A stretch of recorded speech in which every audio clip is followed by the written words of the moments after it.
Bem, nós estamos continuando o tema das festas do Senhor e hoje nós vamos falar sobre a festa das trombetas, mas não entrar em muitos detalhes, porque esta festa é para Israel.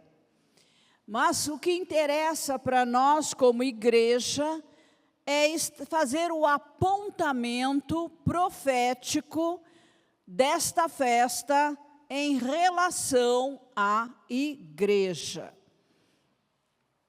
Quando Israel entrou na terra prometida, Deus estabeleceu 3 festas principais obrigatórias para a nação de Israel, que nós já vimos, né? A Páscoa, Pentecostes e Tabernáculos, que ainda vai acontecer, é festa do outono. Depois, outras foram agregadas, como pães asmos, primícias, trombetas e Yom Kippur. E eles ainda têm a festa das luzes de dezembro, Purim, e foram acrescentando outras. Festejar envolve valorizar, honrar e relembrar datas importantes, colheitas, acontecimentos significativos. Deus, Ele nos conhece perfeitamente e sabe que nós temos a tendência de esquecer, de desvalorizar, relativizar coisas importantes. E o hábito, ele fixa costumes, tradições, isto é, mantém a boa cultura criada por Deus. Por exemplo, a igreja celebra dominicalmente a salvação em Cristo Jesus. O que nós estamos fazendo aqui?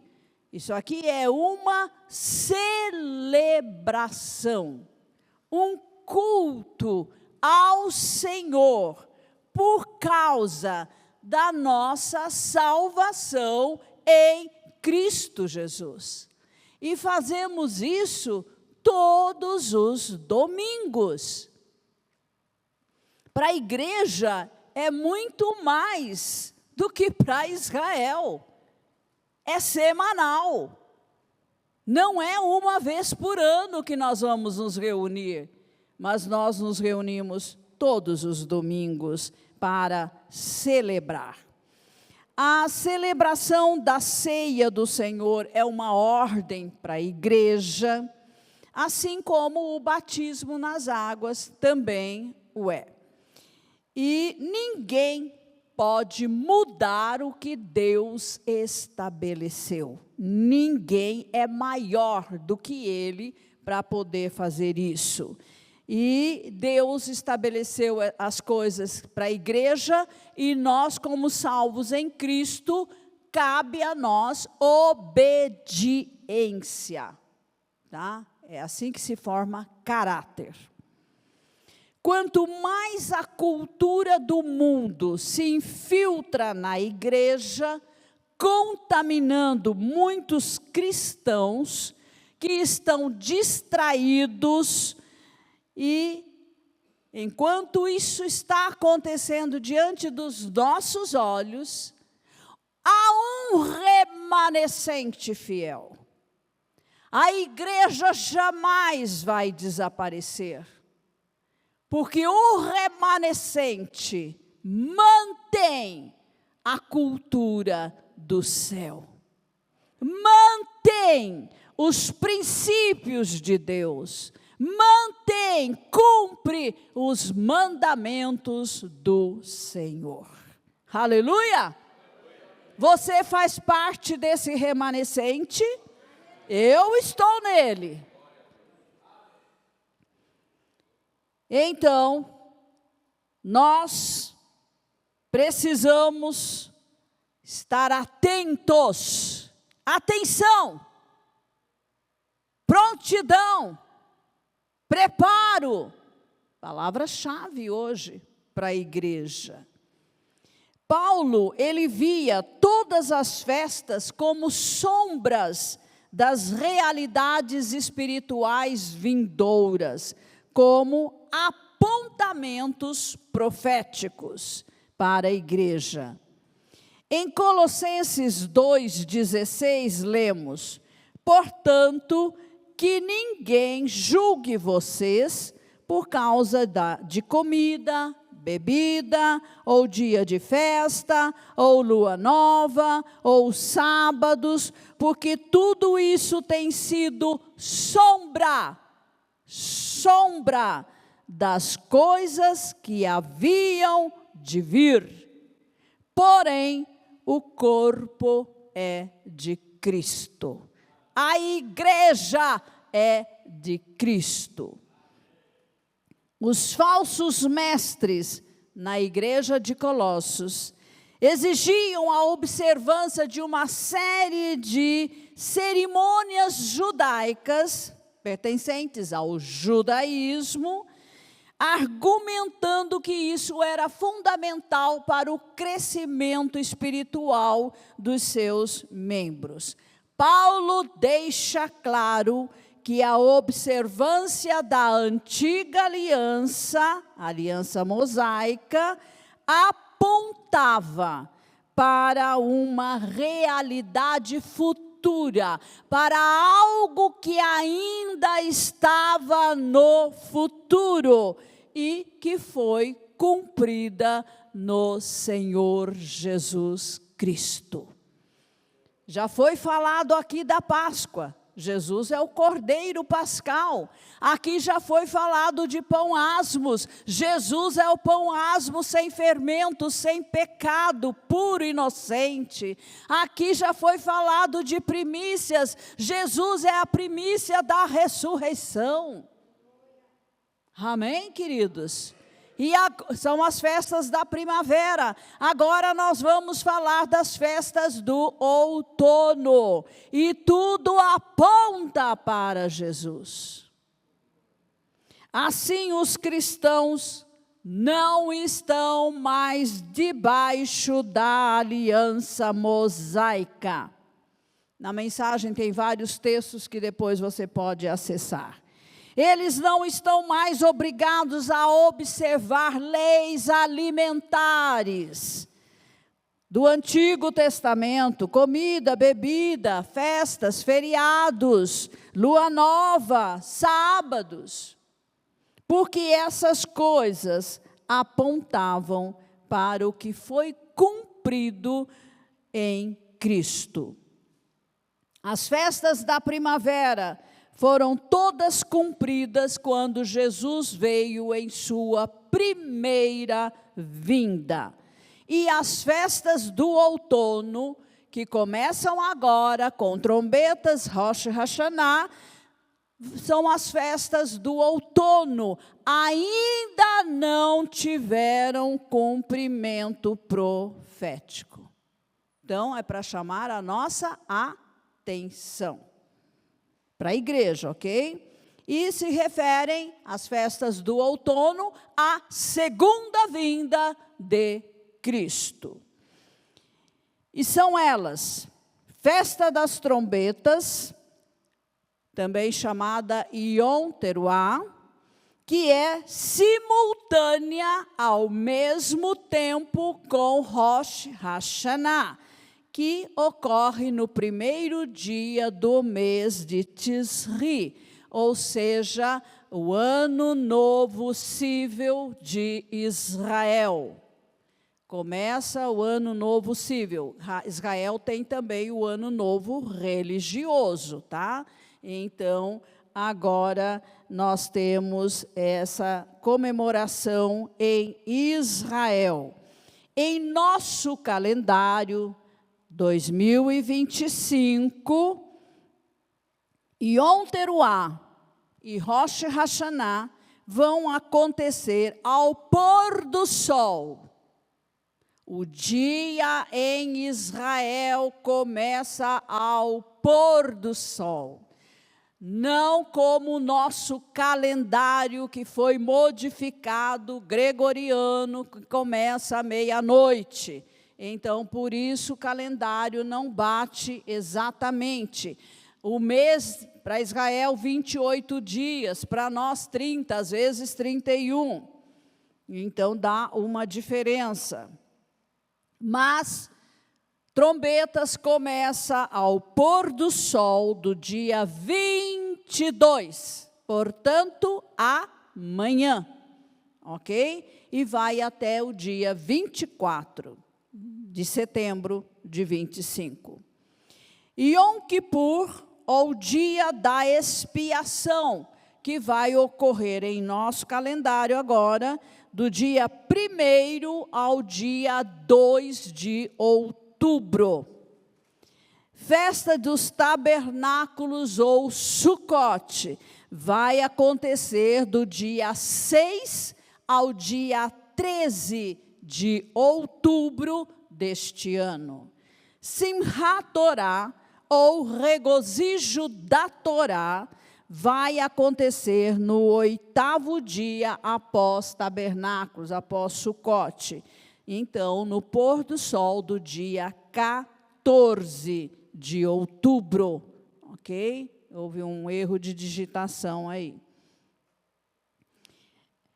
Estas são as festas do outono. E essas festas, elas são ensaios gerais para a segunda vinda de Cristo, o Rei dos Reis, o Senhor dos Senhores.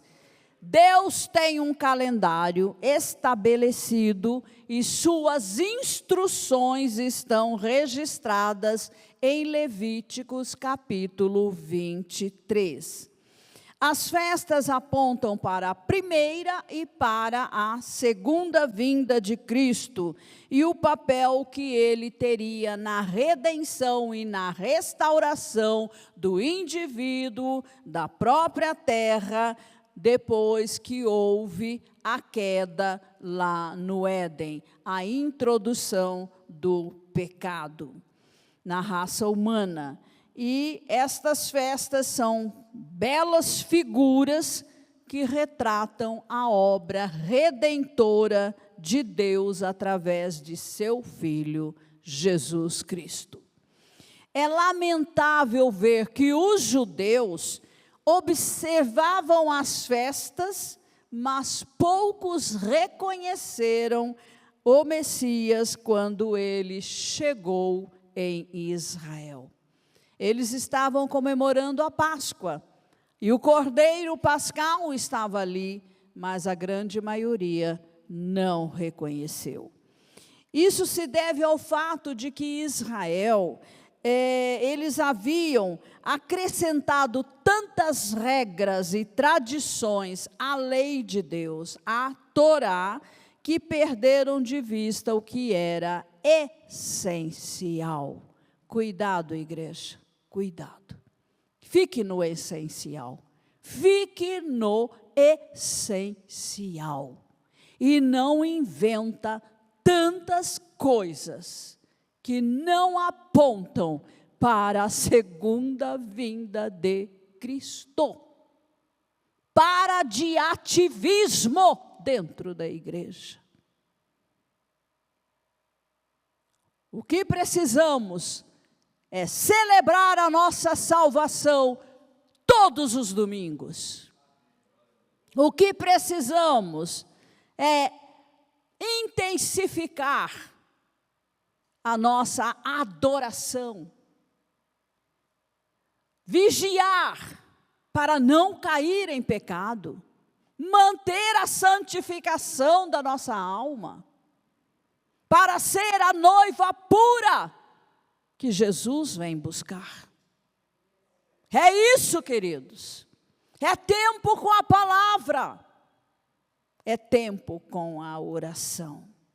Não se distraia.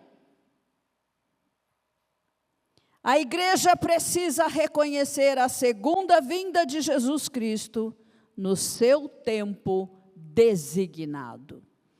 Ela deve procurar entender as sombras do passado, olhar para as festas do Antigo Testamento, do povo de Israel, mas fazer um apontamento profético para perceber o que está por vir para a igreja, para a igreja. E a palavra de Deus nos ajuda a fazer isso, principalmente o Novo Testamento. Jesus voltará em glória para Jerusalém, a cidade do grande rei. E ninguém pode mudar o que Deus já estabeleceu. Há muitos movimentos na terra para remover Israel do mapa. Vão conseguir? Não! Porque Deus já estabeleceu. Deus já estabeleceu. Ninguém removerá o povo judeu de Israel, de Jerusalém, porque Deus já deu para eles. E Jesus vai reinar a partir de Jerusalém. Está estabelecido. Mas a igreja não cruza os braços. Ela intercede, ela ora por Israel. Ora pela paz em Jerusalém. Paz no território, nas fronteiras de Israel. A igreja deve aos judeus a nossa salvação. Porque Jesus é judeu. Não é gentio. Olhemos para a festa das trombetas. Em Levítico 23, 23 a 25, lemos: o Senhor disse a Moisés: fale aos filhos de Israel, dizendo: no primeiro dia do 7º mês, Tisri, vocês terão um descanso solene, memorial, com toques de trombetas. Com toque de trombetas. Santa convocação. Convocação, irmãos. Aprenda, presta atenção. Nesse dia, não farão nenhum trabalho, mas trarão ofertas queimadas ao Senhor. O que você traz de oferta para Deus a cada domingo? Seu coração derramado no altar. Amém, irmãos? Não venha por obrigação, não venha por uma mera tradição religiosa. Estudando sobre o sonido das trombetas, temos: o shofar era tocado 30 dias antes, no mês de Elul, para chamar o povo ao arrependimento. Não era tocar por tocar, tinha um propósito, tinha um significado, porque Rosh Hashanah estava se aproximando.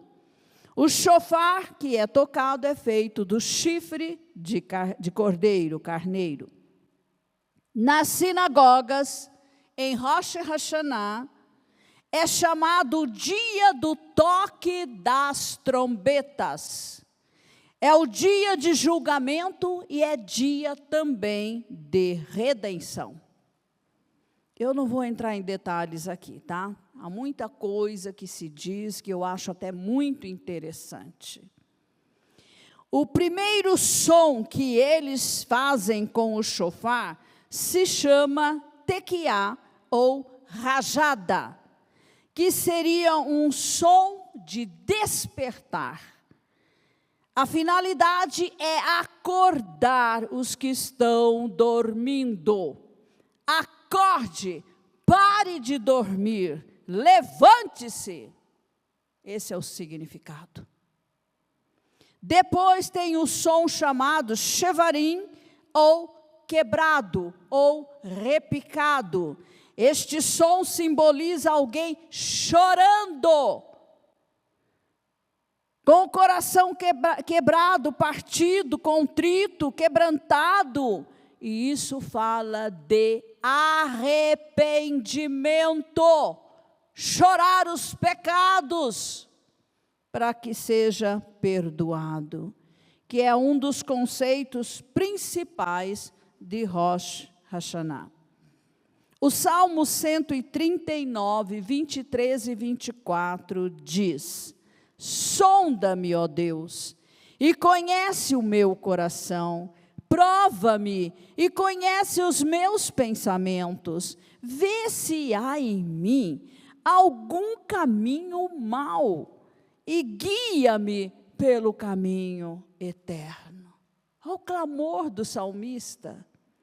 Aqui temos um autoexame, uma autossondagem do iceberg que está abaixo da nossa consciência, com a ajuda do Espírito Santo para descobrir fraquezas ocultas, que nós ainda não temos consciência delas.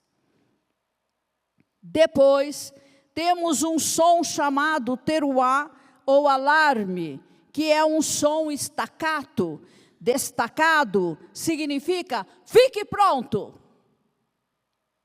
Acorda, fique pronto. Estão entendendo? Depois eles tocam o som tequiá, ragadolá, que é a grande rajada. Eles tocam isso enquanto tiverem fôlego para aguentar. Esse é o último toque. Eles tocam todos esses padrões na sequência, um após o outro, mas o toque tequiá ragadolá, ou a grande rajada, ou a última trombeta, é o último toque de trombeta.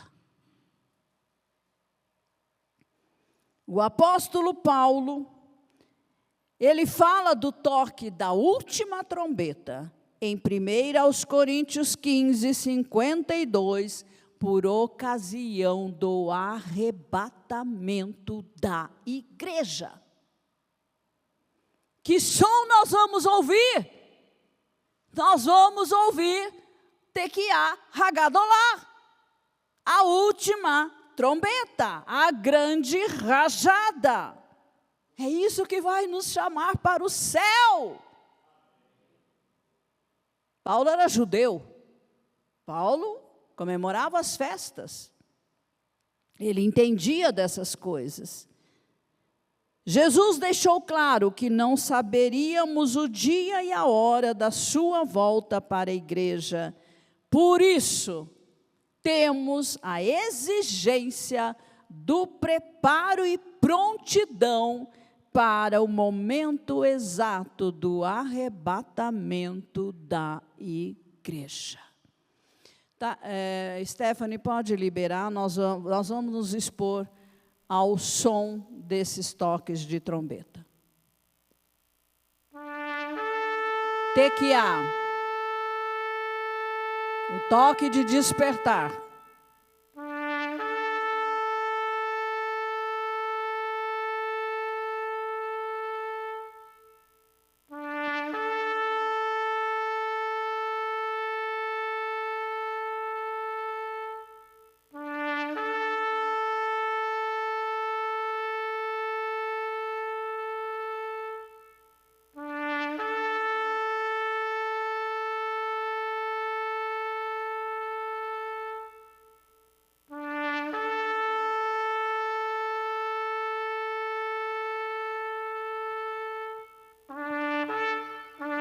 Shevarim.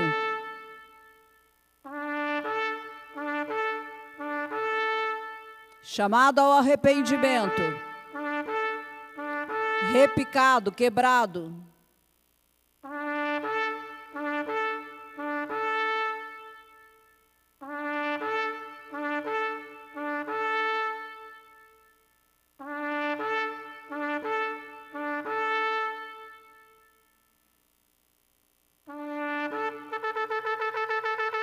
Teruá. Prontidão.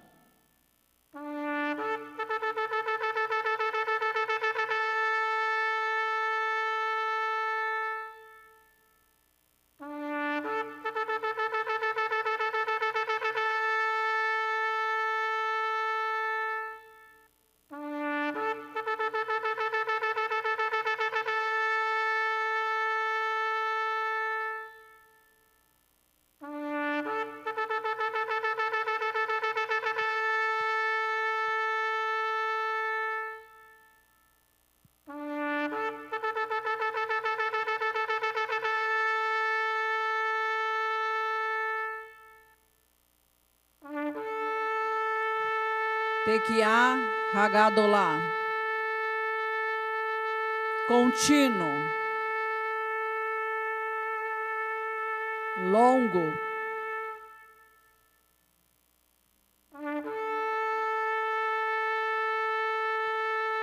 Para reunir o povo, reunir a igreja com a chegada do Messias. Será assim. Entendeu? O que você vai ouvir é isso. Naquele glorioso dia. Aleluias. Vamos para os apontamentos da festa de trombetas para a igreja. Como nós vimos, é um chamado ao arrependimento. Quando tem início o período de uma sondagem interior, conhecido como dia de elevada santidade, culminando no dia de Yom Kippur, o dia da expiação ou o dia do perdão. O apontamento para a igreja fala da convocação à prontidão ao ouvir o som da última trombeta, nos chamando ao encontro do Senhor nos ares. Quando Ele vier buscar a igreja, Ele não vai pôr os pés na terra. No momento do arrebatamento, Jesus não pisa na terra. Depois haverá um momento em que ele vai pisar no Monte das Oliveiras e vai partir em dois, né? Em duas partes. Deus não deixou registrado quando isso vai acontecer, o arrebatamento.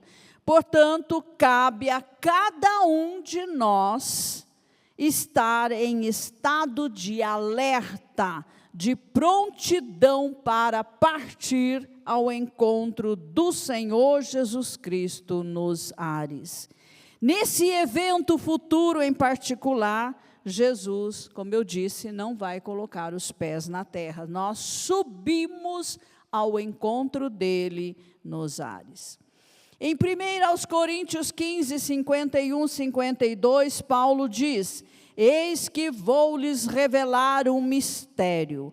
Nem todos dormiremos, mas todos seremos transformados num momento, num abrir e fechar de olhos, ao ressoar da última trombeta, que é Tequiá Hagadolá. O texto deixa claro que há um grupo de pessoas, crentes em Jesus Cristo, que não morrerão fisicamente, isto é, serão transformados, receberão o corpo glorificado. Enquanto sai ao encontro do Senhor, esse corpo será transformado no corpo glorioso. E esse corpo glorioso é que vai ao encontro do Senhor, se encontrando com os que já partiram antes de nós e que já estarão no corpo glorificado. E aí a noiva será levada pelo próprio Senhor Jesus Cristo ao céu. Aleluias, louvado seja o nosso Deus, né? Nós não estamos às cegas, mas nós temos o conhecimento da palavra de Deus. Isso vai acontecer tão rapidamente como uma piscada de olhos. Jesus levará a sua igreja, a sua noiva, seu corpo, para estar com ele para sempre. Aleluia! E o texto fala claramente do toque da última trombeta, Tequiá Hagadolá, a grande rajada. O toque longo, daquele que vai tocar até o fôlego acabar. Embora saibamos que não será um humano que estará tocando esta trombeta, né? Então o fôlego não vai ser problema. Será o dia maravilhoso, glorioso para a igreja, o dia que tanto esperamos e que logo vai acontecer. Aleluias. A certeza sobre o arrebatamento da igreja sempre nos levará ao preparo, ao estado de prontidão. Não há lugar para sonolência espiritual, religiosidade aparente, sem resposta efetiva, verdadeira, genuína, de um amor a Deus Pai e ao Senhor Jesus Cristo. Amém? Noiva é noiva. Noiva, ela espera, ela tem expectativa, ela é apaixonada pela chegada do noivo, ela se embeleza, ela se prepara. Isso é ser noiva.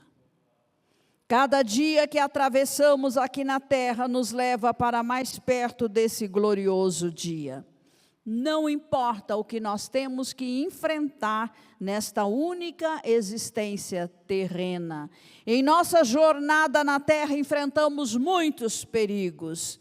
O nosso inimigo espiritual, Satanás e seus demônios, nos ronda a todo tempo, esperando uma ocasião oportuna para nos afastar de Deus, do Senhor Jesus Cristo e da igreja local, da sua santa palavra, né? E da comunhão com os irmãos na igreja local. Vocês vão descobrir por quê, eu vou falar. O inimigo sabe que a nossa comunhão com Deus e a nossa comunhão, o nosso relacionamento com outros cristãos na igreja local é fundamental para o nosso crescimento espiritual. Então ele faz de tudo para quebrar essa comunhão ou relacionamento. Ele usa as feridas emocionais que ele mesmo causou para afastar a pessoa do convívio, da comunhão, do relacionamento conjugal, familiar, congregacional e com amigos. Deus não nos fez como seres isolados. Deus nos fez como pessoas que amam estar com outras pessoas. Quem não gosta disso é doente e precisa descobrir a causa e buscar a cura. O inimigo sabe que sozinhos somos mais vulneráveis, fracos, indefesos, desprotegidos, desamparados, magoáveis, atacáveis e destrutíveis. Assimile isso. Juntos somos melhores, sozinhos somos piores. Uma pessoa ferida que está presa ao seu iceberg, sem fazer nada para mudar, leva a vida carregando um fardo pesado e não é feliz. O segredo para se livrar do iceberg é tomar atitudes que vão derretendo o efeito que os problemas internos causam em nossos comportamentos, em nossa personalidade. Como restaurar uma personalidade ferida? Primeiro, não curamos a nós mesmos. Só o Senhor Jesus é a nossa cura. Em Isaías 53, 4 e 5 lemos: certamente Ele tomou sobre si as nossas enfermidades e as nossas dores levou sobre si, e nós o considerávamos como aflito, ferido de Deus e oprimido. Mas Ele foi traspassado por causa das nossas transgressões, pecados, e esmagado por causa das nossas iniquidades. O castigo que nos traz a paz estava sobre Ele, e pelas suas feridas fomos sarados. Tempo passado. Pelo seu sacrifício substituto, o Senhor Jesus Cristo já proveu cura para nós, os que cremos nele. Então, precisamos trazer a realidade da nossa salvação em nossas experiências no dia a dia. Ao longo do dia, eu tenho que pensar sobre isso, eu tenho que meditar nisso. Todo o tempo precisamos conversar conosco mesmo, perguntando. Até eu pedi para que colocassem aí, essas perguntas são importantes para o processo de mudança. Por que penso assim? Por que reajo assim? Por que tenho esse tipo de comportamento? Por que sinto mágoa, medo, rejeição, ira, ciúmes, inveja? Quando isso começou? Isso é importante. Quando começou? Houve um fato, uma experiência que me levou a esses sentimentos negativos? O que devo fazer para sair dessa prisão de alma? O que a palavra de Deus me ensina sobre isso?